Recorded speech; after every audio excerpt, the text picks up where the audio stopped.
Morning all of you. My name Arvind Kumar Arya, Assistant Professor Education Faculty, Adinath college of education Mahalda Lalitpur से। पिछले video में हमने BEd प्रथम वर्ष के प्रथम पेपर में उद्देश्य एवं लक्ष्य के अर्थ और अंतर के बारे में जाना था। आज इसके आगे शिक्षा के उद्देश्य का विस्तृत वर्णन करेंगे कि शिक्षा के उद्देश्य तो क्लियर हो गया। एक उद का मतलब होता है आगे की और एक उद्देश्य का मतलब होता है दिशा दिखाना। तो इसके बहुत सारे उद्देश्य हैं शिक्षा के, तो इनको मुख्यतः हम तीन भागों में बांटेंगे: व्यक्तिगत उद्देश्य, सामाजिक उद्देश्य और राष्ट्रीय उद्देश्य। इस प्रकार से या बोल सकते हैं लोकतांत्रिक उद्देश्य। इस प्रकार से हम उद्देश्यों को तीन भागों में बांटेंगे। तो सबसे पहले व्यक्तिगत उद्देश्य। व्यक्तिगत उद्देश्य में व्यक्तियों की, इंसानों की, मनुष्यों की जो भी इच्छाएं हैं या जो भी उनके विकास से संबंधित जो भी शिक्षा के उद्देश्य निर्धारित किए गए हैं उनके बारे में हम विस्तृत वर्णन करेंगे। तो सबसे पहले व्यक्तिगत उद्देश्य में आता है शारीरिक विकास। व्यक्ति को सबसे पहले व्यक्ति का शिक्षा के द्वारा शारीरिक विकास होना चाहिए। व्यक्ति को स्वस्थ रहना चाहिए, क्योंकि अरस्तु ने भी कहा है कि स्वस्थ शरीर में स्वस्थ मस्तिष्क का निर्माण होता है। तो शिक्षा के द्वारा सर्वप्रथम व्यक्ति के शारीरिक विकास के लिए उसको शिक्षा दी जानी चाहिए। दूसरा हो गया है बौद्धिक विकास। बौद्धिक विकास में शिक्षा के द्वारा एक व्यक्ति को संसार की नॉलेज दी जाती है। संसार की विभिन्न प्रकार की नॉलेज, विभिन्न प्रकार के ज्ञान को बताया जाता है कि हमारे परिवार में, समाज में, राष्ट्र में कहाँ पे क्या चल रहा है, हमारे देश की स्थिति कैसी है, हमारे समाज की स्थिति कैसी है, हमारे भारत देश की राजनीति, हमारे यहाँ की इकोनॉमिकल कंडीशन कैसी है, हमारा समाज किस प्रकार का है। तो इस प्रकार से उसको संसार की सारी नॉलेज दी जाती है। इसके बाद नेक्स्ट आता है मानसिक विकास। मानसिक विकास में एक व्यक्ति को इस प्रकार से शिक्षा दी जाती है कि उसमें तर्क करने की शक्ति और चिंतन करने की शक्ति जागृत हो सके। क्योंकि जो बौद्धिक विकास है, बौद्धिक विकास एक सैद्धांतिक विकास होता है और सैद्धांतिक विकास में हमें संसार का नॉलेज होता है, लेकिन व्यवहारिक जीवन जीने के लिए मानसिक विकास का होना बहुत ही जरूरी है, जिससे कि आप समय समय पर अगर किसी प्रकार की कोई सिचुएशन या कंडीशन बनती है तो उसमें आप अपना डिसीजन स्वयं ले सकें। इसके बाद आता है नैतिक विकास। नैतिक विकास शिक्षा के द्वारा एक व्यक्ति का नैतिक विकास भी होना चाहिए। नैतिक विकास में सत्य, अहिंसा, अस्तेय, अपरिग्रह आदि का नॉलेज और ज्ञान उसको दिया जाता है, जिससे कि उसका चरित्र साफ रहे और स्वच्छ रहे। नेक्स्ट आध्यात्मिक विकास। आध्यात्मिक विकास मनुष्य को, व्यक्ति को आध्यात्मिक विकास की ओर भी तत्पर करना चाहिए, जिससे कि वो धर्म सम्मत आचरण कर सके और उसका चरित्र निर्मल रहे, उसकी आत्मा पवित्र रहे और सभी में एकात्म भाव को प्रत्येक व्यक्ति को देखे। इसके बाद व्यक्तिगत उद्देश्य के बाद आपके आते हैं सामाजिक उद्देश्य। सामाजिक उद्देश्य में पहला उद्देश्य है समाज के साथ सामंजस्य स्थापित करना।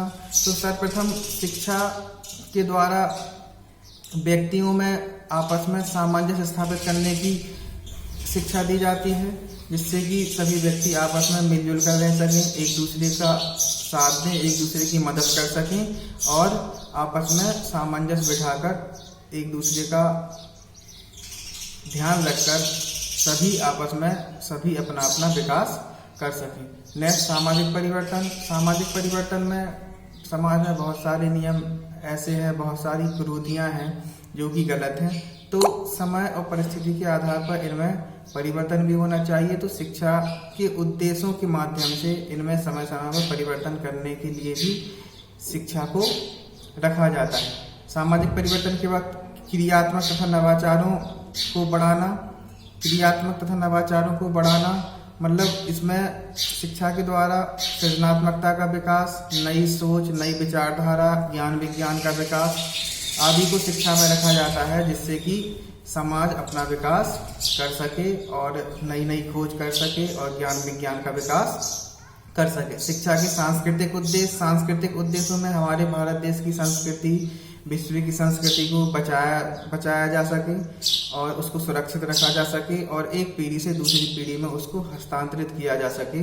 इस प्रकार का उद्देश्य, सामाजिक उद्देश्य शिक्षा में रखा जाता है। और नेक्स्ट है व्यवसायिक उद्देश्य। शिक्षा के व्यवसायिक उद्देश्य में जब तक समाज का विकास नहीं हो सकता है, जब तक कि उसमें प्रत्येक व्यक्ति को जीविकोपार्जन के लिए कोई काम ना मिले, कोई व्यवसाय ना हो, तो शिक्षा के द्वारा व्यक्तियों को विभिन्न व्यवसायों के बारे में जानकारी दी जाती है, उनकी कला और कौशल में वृद्धि की जाती है, जिससे कि वो कार्य को कुशलतापूर्वक कर सकें और अपना जीविकोपार्जन कर सकें, दो पैसा कमा सकें और समाज का, अपने साथ साथ समाज का विकास कर सकें। इस प्रकार से ये सामाजिक उद्देश्य हो गए हैं। इसके बाद नेक्स्ट आते हैं लोकतांत्रिक उद्देश्य। लोकतांत्रिक उद्देश्य में राष्ट्र को सर्वोपरि रखा जाता है। तो सबसे पहले लोकतांत्रिक उद्देश्यों में राष्ट्रीय भावना का विकास। राष्ट्रीय भावना का विकास में हम सबको व्यक्तिगत और सामाजिक उद्देश्यों से ऊपर उठकर शिक्षा के द्वारा यह बताया जाता है कि हमारे लिए सर्वोपरि सर्वप्रथम राष्ट्र है और हमें सब लोगों को धर्म, क्षेत्रीयवाद, जाति, भाषा आदि से ऊपर उठकर हम की भावना से आपस में जुड़कर देश में रहना है और देश को आगे बढ़ाना है। इसके बाद आता है नेक्स्ट अंतर्राष्ट्रीय भावना का विकास।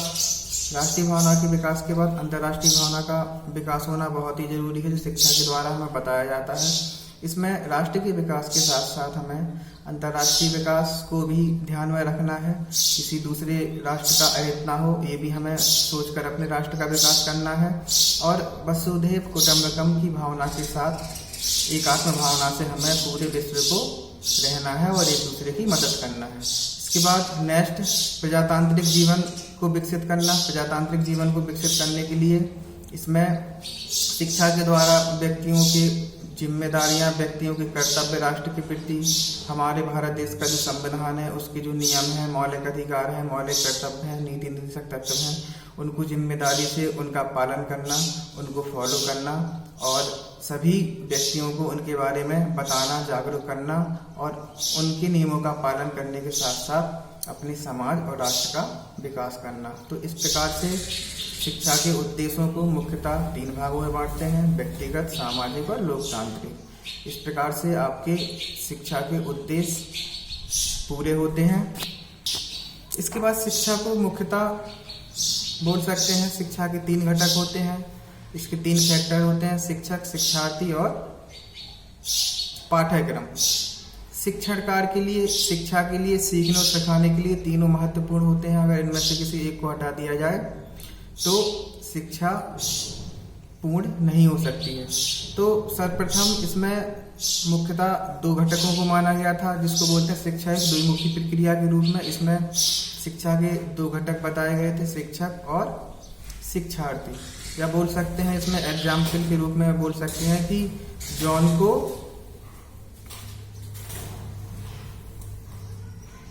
पढ़ना सिखाया, शिक्षक ने जॉन को पढ़ना सिखाया। अर्थात इसका मतलब होता है शिक्षक ने पढ़ना किसको सिखाया? जॉन को।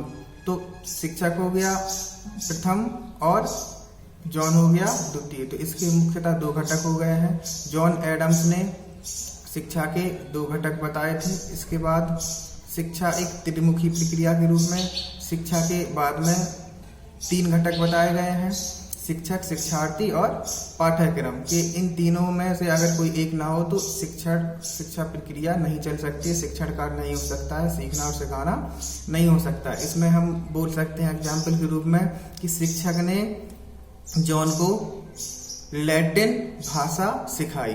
तो शिक्षक ने जॉन को, शिक्षक पहला पार्ट हो गया और जॉन दूसरा पार्ट हो गया, क्या सिखाया? लैटिन भाषा। लैटिन भाषा मतलब पाठ्यक्रम हो गया। इस प्रकार से शिक्षा के 3 घटक बताए हैं और इसको बताने में सर्वप्रमुख नाम आता है जॉन डेवी का। तो जॉन डेवी ने शिक्षा के 3 घटक बताए थे।